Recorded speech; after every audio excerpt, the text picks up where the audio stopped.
સમાચાર ગીર સોમનાથથી પ્રાપ્ત થઈ રહ્યા છે કે જ્યાં ગેરકાયદે સિંહ દર્શનનો પર્દાફાશ થયો છે। ગીર ગઢડાના ખીલાવડ વિસ્તારમાં ગેરકાયદે સિંહ દર્શનનો ખુલાસો થયો છે।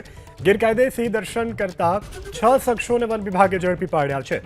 90,000 રૂપિયાનો દંડ ફટકારવામાં આવ્યો છે અને હાલ તેઓને જામીન ઉપર મુક્ત કરવામાં આવ્યા છે।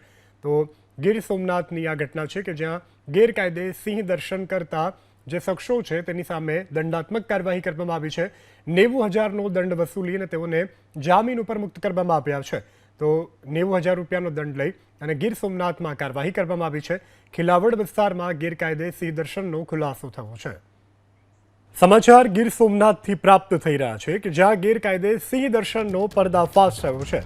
ગીર ગઢડાના ખીલાવડ વિસ્તારમાં ગેરકાયદે સિંહ દર્શનનો ખુલાસો થયો છે। ગેરકાયદે સિંહ દર્શન કરતા 6 શખ્સોને વન વિભાગે ઝડપી પાડ્યા છે। 90,000 રૂપિયાનો દંડ ફટકારવામાં આવ્યો છે અને હાલ તેઓને જામીન ઉપર મુક્ત કરવામાં આવ્યા છે।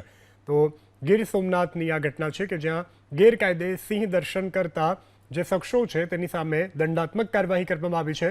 90,000નો દંડ વસૂલીને તેઓને જામીન ઉપર મુક્ત કરવામાં આવ્યા છે। તો 90,000 રૂપિયાનો દંડ લઈ અને ગીર સોમનાથમાં કાર્યવાહી કરવામાં આવી છે। ખીલાવડ વિસ્તારમાં ગેરકાયદે સિંહ દર્શનનો ખુલાસો થયો છે।